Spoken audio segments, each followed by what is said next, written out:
this chair. It's nice. It's old. So I've been listening to you for a while, and I get the thing that you say that nothing is more important than how we feel, and the quickest way to get things that we want is to be happy. So, And what you want is to be happy. That's interesting the way you said it. The quickest way to get what we want is to be happy. Well, but the reason you want what you want is because you think having it will make you happy. So the quickest way to what you want is to be happy, so you're already there.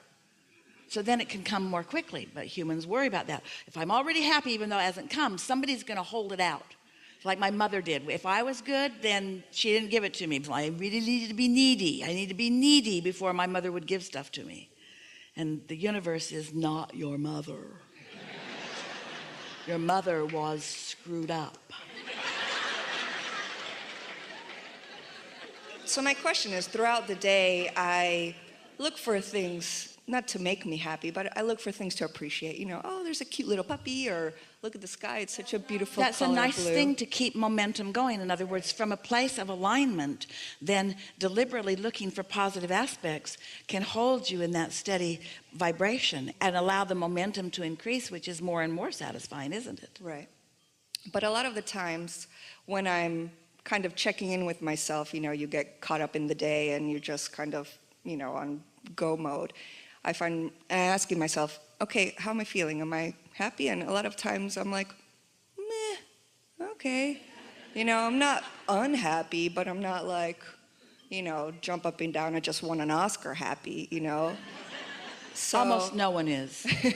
I mean, I don't expect to be that on an everyday basis, but I feel like my happier should be happier, if that makes sense. This is the reason that on the emotional scale, let's say there's sadness and happiness, or let's say that there's love and hate, or let's say that there's depression and appreciation.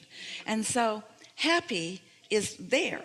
But when you use the word satisfied, you could be depressed or revengeful, and in your revenge there's satisfaction.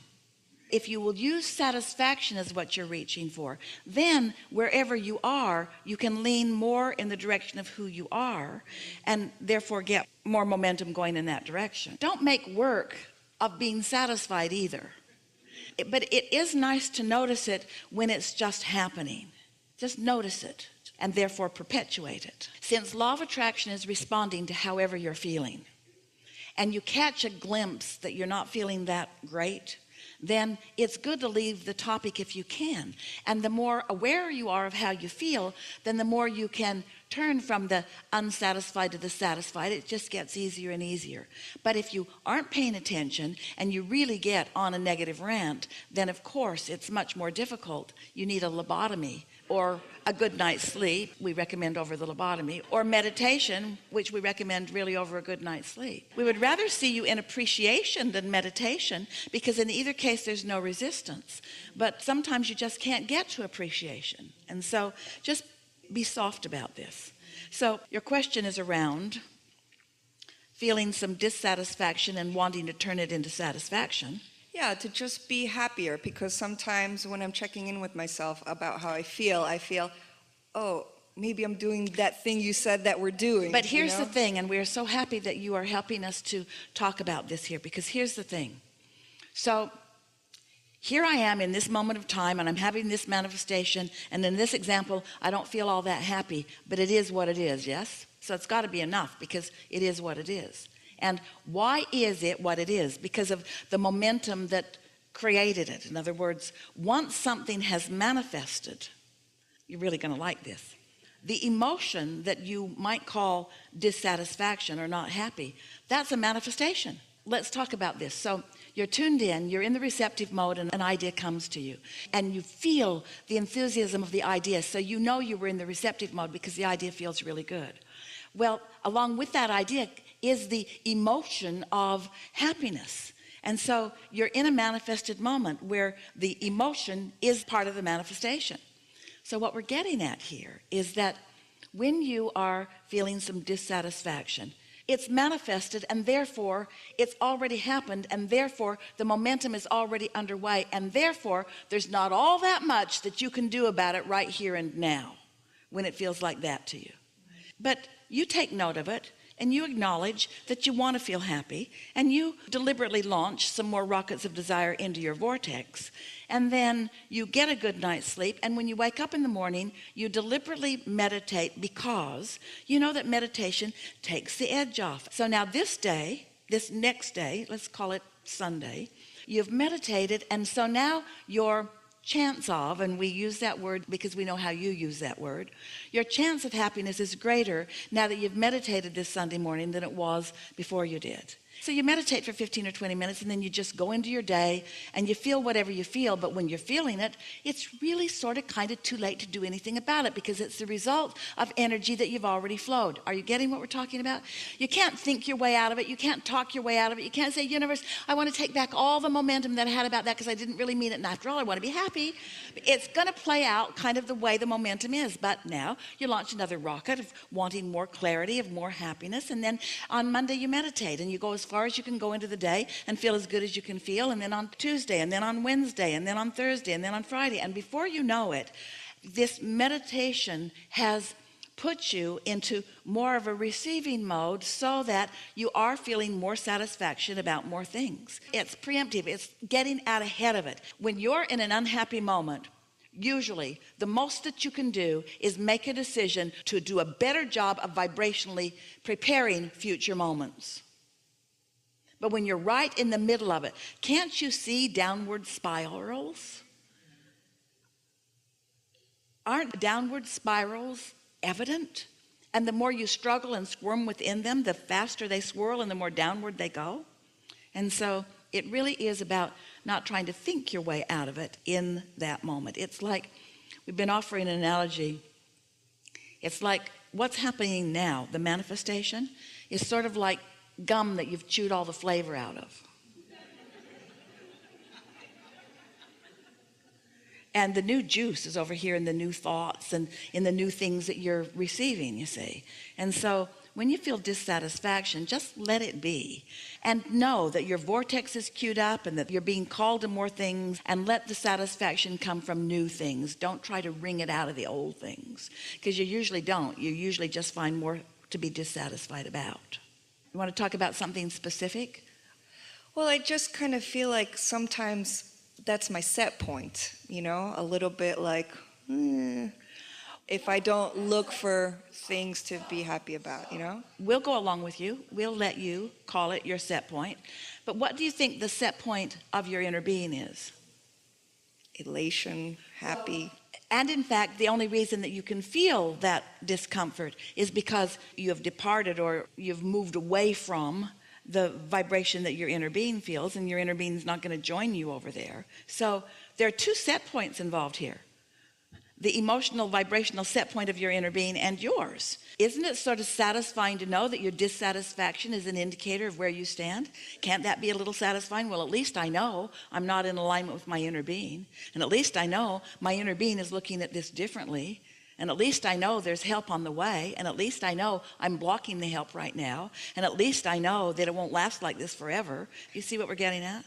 Doesn't knowing how this all works help? Esther was annoyed at first when she realized that her negative emotion was because we were in a different vibrational place than she was. And one day, after some pretty strong momentum, she said, Abraham, if you're my friend, come over here where I am and close the gap. I think you should just come over here where I am and I'll feel better. And we said, we're not coming, but we will hold tight here, and we will shine a bright light, and we will never take our eyes off of you, and we will never stop focusing upon all that we know that you want, so that sometime when you are not doing that thing you're doing that is keeping you apart from us, you might stumble into a little bit of happiness. Right, so what's that thing that I'm doing that's keeping me apart from you? It's that. It's that. Okay. It's that. It's thinking too much about it. It's noticing that I'm not happy. It's trying to figure out why I'm not happy. It's trying to wring the unhappiness out and put more happiness in. In other words, it's chewing the old gum. It's too much attention to the old reality. And we're calling the old reality, this reality that you're calling right now, this red hot minute. That's old. That's old because the juice is chewed out of it. And where your satisfaction will always be is in the new movement with the new energy. That's where satisfaction is. That's what satisfaction is. Satisfaction is tuning in and allowing the frequencies to blend as you evolve and attract as one set point. So you can have an ornery set point, your inner being never will. You can have a confused set point, your inner being is always in clarity. You can have a hateful set point, your inner being is always in love. So as you meditate and deactivate, because when you quiet your mind, you quiet thought. When you quiet thought, you stop any vibration. When there's no vibration, then you've quieted yourself. And now you can easily find your way by law of attraction, in the absence of resistance, right into vibrational harmony with who you are. And so that was a good sequence, wasn't it? So now, as you find that satisfaction by no longer doing that thing you do, that's a negative way of saying it. If you'll stop doing that thing you do, it's like your cork is floating. That's what alignment is. You can hold it under the water. That's what not alignment is, but when you let go of it, it's going to bob right back up there. But most humans try to overthink things. They try to figure out what's wrong. What am I doing wrong? Why isn't it working out? And we say, just let it go. It's just going to get worse when you're in that mindset. Esther has been doing something that is very productive for her. And we want to tell you about it because we know that it could be productive for you too. Because you are a transmitting and receiving mechanism all the time. In other words, you're transmitting thoughts and receiving thoughts. And so you're broadcasting thoughts to each other. You are all more telepathic than you know. So an idea will come into Esther's mind sometimes. And she's been stopping and saying, asking of herself, what was I doing? How was I feeling before that thought came? Because she's wanting to ascertain whether she received that thought from alignment, and therefore it's coming from her vortex and from her inner being, and therefore it's a really good idea to help her move along on her unfolding of this trail. Or did I receive it from something I've been worried about? It's a really fun game to play. Where did that thought come from? In other words, you say, the devil made me do it. You've been playing that game for a while. Did it come from alignment? Is it a thought of upliftment? Do I feel exhilarated as I think of it? Or is it a protective thought? Is it a warning thought? Is it a thought that I need to do something about? And so as more and more you're in the receiving mode, then more of the thoughts that you receive will feel like that. You have control over everything that comes to you, starting with your own reception of your own thoughts. Do you believe that you create your own reality? Have you wondered how it happens? Are you starting to get the sense of what your own point of attraction is and how you accomplish your own point of attraction? And so, in the same way that you could go into a bookstore or a library, and there are all of these books on different subjects with different attitudes and moods within them, and just because you have the ability to read the language in which they are written doesn't mean that you want to read every one of them. Some of them are more suited to what you're looking for, to who you are. And so the same thing is true of everything in the world. There's a plethora out there, so many things, so many experiences, so much potential. And so who was I when I walked into the room is more important than what I found when I got there. That's a good way of saying it. How I'm feeling vibrationally walking in matters so much more than what was in there before I got there, because what's in there is a perceptual thing anyway. Did we get there for you? Yes. Thank you very much. Be playful about it. A little less heady and a little more emotionally. That's just incredible that I got. Thank you. Yeah.